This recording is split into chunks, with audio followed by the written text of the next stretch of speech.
Olá, turma do nono ano, bem-vindos a mais uma aula. Essa daqui é a sétima aula, tá bom? E hoje a gente vai falar um pouquinho mais sobre frações, certo? A gente tem alguns pontos aqui a tratar sobre frações, e o primeiro deles é frações equivalentes, certo?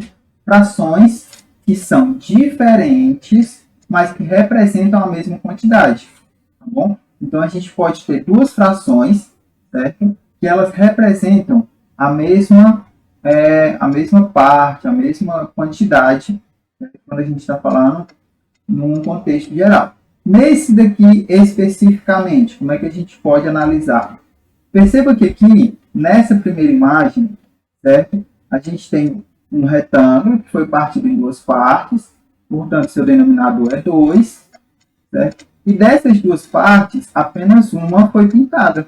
Então, essa parte pintada equivale a 1/2, tá bom? 1 de 2 ao total. Já nesse outro lado, a gente tem o mesmo retângulo, certo? Só que agora ele foi partido em 4 partes, e desses 4, 2 foram pintados. Então, perceba que a gente tem a mesma imagem, certo? A mesma parte pintada, a metade, certo? Então, que a gente pode representar isso como duas frações diferentes. Essas frações que representam a mesma quantidade são chamadas de frações equivalentes. E aí vem a seguinte pergunta: como podemos encontrar frações equivalentes a partir de uma outra fração? Então, por exemplo, a partir de 1/2, como é que eu posso encontrar frações equivalentes a 1/2? Então, a gente vai ver esse processo agora. Então, eu já deixei aqui duas frações prontas, tá bom? Só para facilitar. E aí, o que a gente vai fazer? Para que eu possa encontrar frações equivalentes, eu vou multiplicar ou dividir o numerador e o denominador pelo mesmo número. Então, por exemplo, ó, aqui eu vou multiplicar por 2, certo? Em cima e embaixo.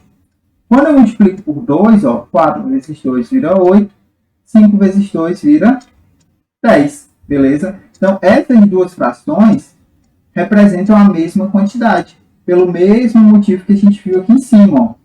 1 vezes 2 é 2, 2 vezes 4, aliás, 2 vezes 2 é 4. Então, essas duas frações são equivalentes. A gente pode visualizar por meio desses retângulos. A mesma coisa acontece aqui, tá bom? E a gente pode fazer de novo, ó. Vezes 2, vezes 2.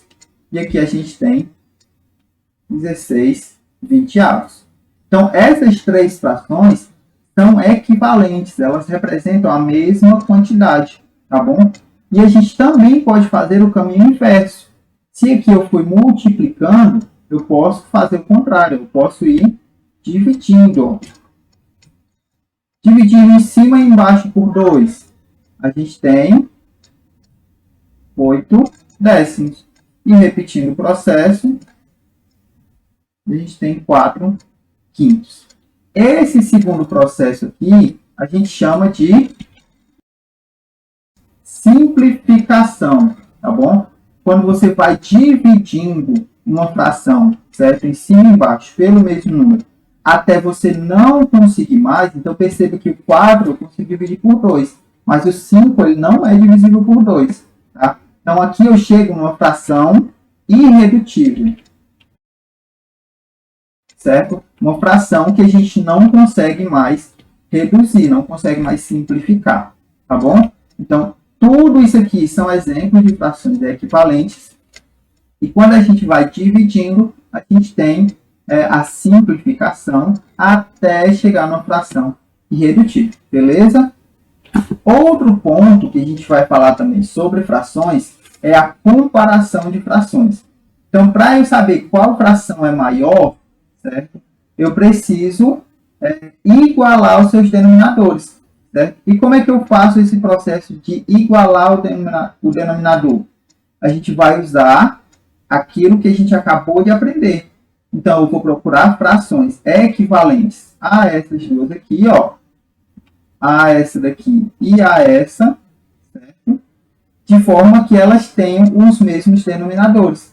Então, por exemplo, 3 sétimos e 1/2, para eu encontrar duas frações equivalentes, né, a essas daqui, que tenham o mesmo denominador, eu vou precisar multiplicar essa daqui por 2, ó, que vai me dar 16/14. E eu vou ter que multiplicar essa segunda aqui, ó, por 7, para ela me dar 7/14. Então, perceba que eu encontrei duas frações equivalentes, certo? Ó, vou marcar essa daqui como sendo A1 e essa daqui como sendo A2. Essa daqui é como se fosse A1 e essa daqui fosse A2, certo? Eu tenho frações equivalentes, ó, que têm o mesmo denominador. Então, pessoal, faltou só falar da onde saiu esse 2 e da onde saiu esse 7, certo? Quando a gente vai procurar frações equivalentes com o mesmo denominador, a gente geralmente pega o denominador de uma fração e multiplica pela outra, certo? Por isso que a gente multiplicou o 2 e o 7 por essas frações. Tranquilo? Feito isso, para eu saber qual é maior, basta comparar o número de cima, certo? Porque ó, elas têm o mesmo denominador. Logo, 7/14 é maior, então 1/2 também é maior, certo? Acredito que tenha ficado claro. Então, feito isto, basta comparar os numeradores. Aquele que tiver o maior numerador é a maior fração. Observação: em caso de frações com sinais negativos, a comparação é igual a números inteiros. O que isso quer dizer? Certo? Quando a gente tem aqui, ó, -2 e -1, certo? É diferente de quando a gente tem 2 e 1. Essa daqui a gente já sabe fazer, ó, 2 é maior que 1. Só que neste caso, certo? A gente tem que ver o que está mais próximo de 0. Como 1 está mais próximo de 0, então 1 é maior, certo? Lembra da reta numérica, ó? A gente tem aqui o 0, -1, -2, né? O 1, ele está mais à direita, então ele é maior. No caso da fração, a gente vai inverter. Então, digamos, tá? Digamos que essas duas frações aqui, ó, elas são negativas, certo? Então, toda a lógica aqui ia se inverter, tá bom? Para terminar, certo? O terceiro ponto, a gente vai falar um pouquinho de frações de quantidades. Para calcular a fração de uma quantidade, podemos primeiro multiplicar essa quantidade pelo numerador e em seguida dividir pelo denominador, certo? Então, vamos ver aqui na prática, ó. Pedro recebeu R$100 e gastou 3/5 desse valor com jogos de celular.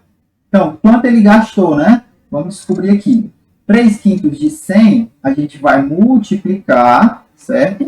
Essa quantidade, que é 100, pelo numerador. Então, 3 vezes 100, 300, né? E em seguida dividir pelo denominador. 300 dividido para 5 dá 60. Então, ele gastou R$60 com os seus jogos. Beleza, pessoal? Toda vida que você for fazer uma fração de uma quantidade, você pode seguir esse passo a passo e você vai conseguir chegar no resultado. Tranquilo? Então, pessoal, a aula de hoje é essa. Espero que vocês tenham compreendido. A gente se vê na próxima aula aí. Valeu!